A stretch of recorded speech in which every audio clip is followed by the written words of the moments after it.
আসসালামু আলাইকুম রহমতুল্লাহি ওবরাকাতুহ। সুপ্রিয় দর্শক শ্রোতা, আপনাদেরকে পবিত্র ঈদ উল আজহার অগ্রিম শুভেচ্ছা ও ঈদ মোবারক জানাচ্ছি।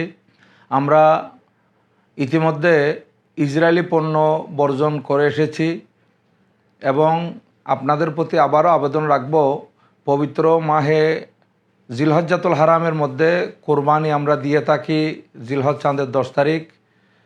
আর এই কোরবানিতে আমরা যখন কোরবানির পশুর গোশত খাই, এরপরে আমরা কোমল পানীয় পান করে থাকি। সে কোমল পানীয়র মধ্যে আমরা ইসরায়েলি পণ্য যেগুলো আছে এগুলো বর্জন করব।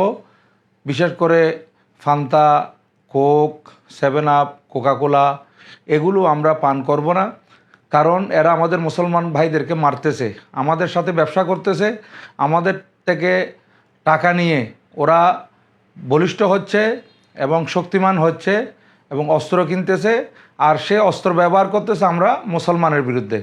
তাই আমরা কমপক্ষে আজকে আমাদের মুসলমান ভাইদের সাথে শরিক হতে পারছি না, তাদের উপকার করতে পারছি না সেখানে গিয়ে, ফিলিস্তিনে গিয়ে। কিন্তু আমরা এতটুকু পারি, কমপক্ষে ইসরায়েলি পণ্য বর্জন করার মাধ্যমে আমরা মুসলমান ভাইদেরকে একটু সহায়তা করতে পারি এবং এদেরকে আমরা একটু দুর্বল করতে পারি, খ্রিস্টানদেরকে, ইহুদিদেরকে। এরা আমাদের সাথে ব্যবসা করে যাতে লাভবান না হয় আমরা সেদিকে লক্ষ্য রাখবো। আর আমরা যদি অনলাইনে চার্জ করি, ইসরায়েলি পণ্য কি কি আছে এগুলো আপনারা সব পাবেন। ইমানি দায়িত্ব মনে করে ইসরায়েলি পণ্যগুলো আপনারা বর্জন করেন, এই আবেদন আপনাদের প্রতি রাখছি। আসসালামু আলাইকুম রহমতুল্লাহি ওবরাকাতুহু।